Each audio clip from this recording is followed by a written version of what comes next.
Hello students, welcome back to my channel. Today I'm going to give you 6 latest defense updates. So let's start. Number 1, India set to seal Rafale request. India has finalized the letter of request for the acquisition of 114 Rafale fighter jets, marking a decisive step in its largest ever fighter procurement program.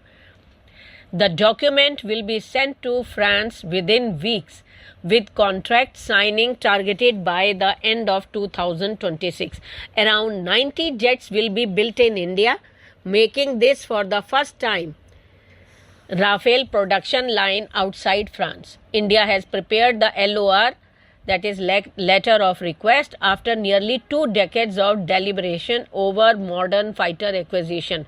The LOR is a formal government-to-government document under the Intergovernmental Agreement route, specifying the required capabilities, quantities and technical parameter. Once France responds with details on price, availability and logistical support, India will issue the request for proposal. The Defence Acquisition Council had cleared the proposal 3 months earlier, and the Cabinet Committee on Security will need to approve the final contract before signing. The Indian Air Force already operates 36 Rafales while the Navy is set to induct 26 Rafale M aircraft for carrier operation. Next, Tata, L&T and Bharat Forge shortlisted for prototype bid of AMCA. India has now narrowed the advanced multi-role medium combat aircraft, that is AMCA prototype race, to 3 private firms: Tata Advanced Systems, Larsen & Toubro and Bharat Forge, and is moving toward issuing tenders with the winner to be chosen on commercial bids. The selected firm will work with the Aeronautical Development Agency to build 5 prototypes, while the program is being positioned as the backbone of India's 5th generation fighter capability from mid-2030s. The reported shortlisted is significant because Hindustan Aeronautics Limited, that is HAL in short, has been left out of the immediate prototype competition, even though it may still return for the larger production tender on. The later tender is expected to be far more open, with wider industry competition, but the company that wins the prototype phase would carry a strong advantage into the follow-on order. A key element of the plan is the new testing facility being built in Andhra Pradesh, which is expected to be ready within about a year. That facility is intended to host prototype manufacture, testing and flight trials, and the target remains to get the AMCA prototypes built and flown by 2032. Next, Viper rifle set for induction into police forces. The Viper rifle, developed by Bangalore-based SSS Defence, is finally set to enter service with 2 Indian police forces after 9 years of development.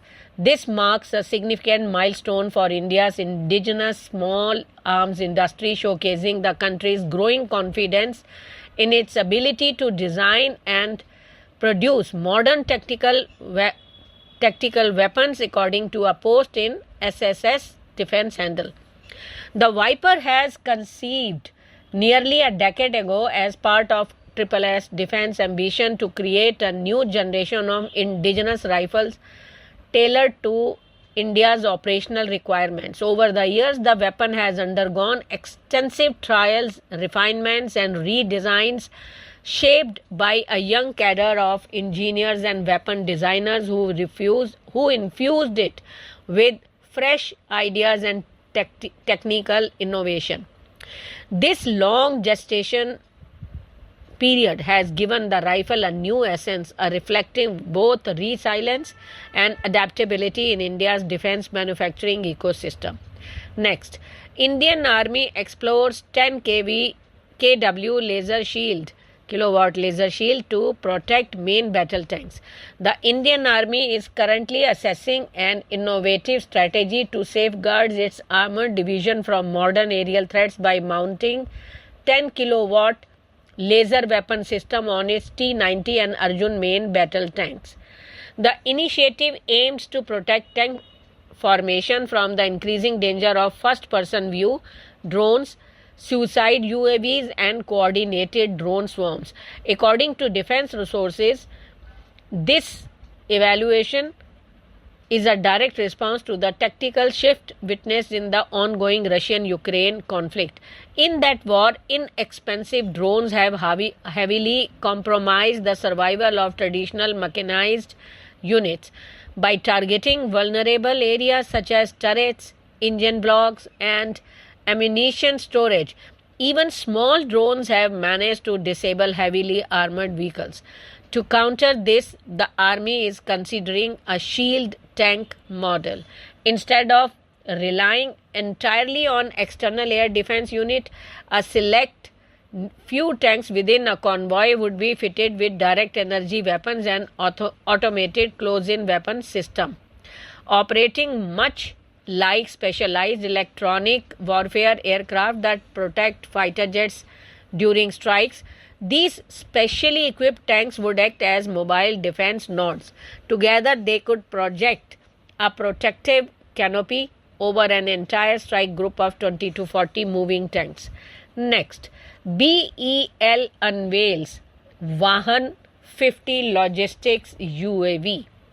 Public sector defense giant Bharat Electronics Limited has officially introduced the Vahan 50, a tactical logistic unmanned aerial vehicle. The platform is specifically engineered to transport essential payloads over short distances in heavily contested zones or regions lacking proper road infrastructure.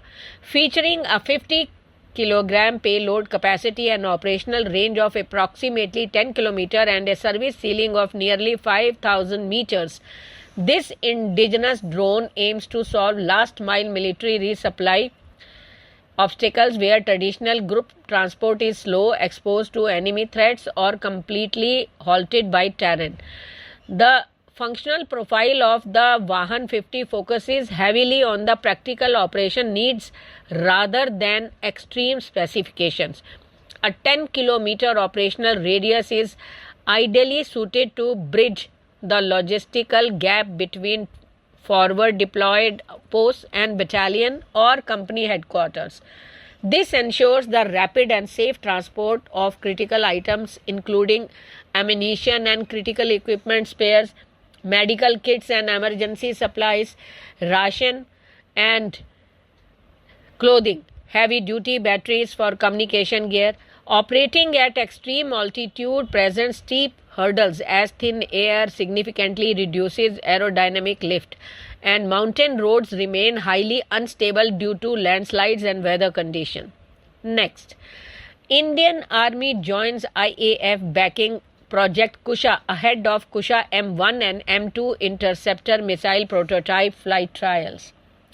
India's indigenous long-range air defense program Project Kusha has secured an important strategic milestone. The Indian Army has officially registered its intent to join the initiative alongside the Indian Air Force.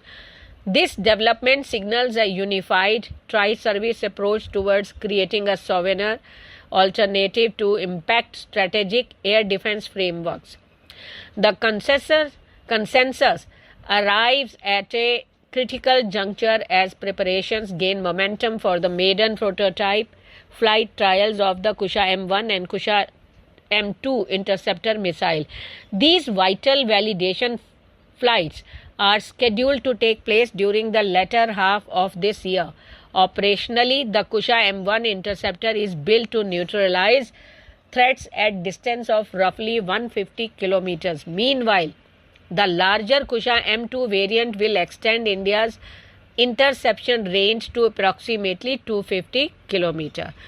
Please like, comment and share. Thank you.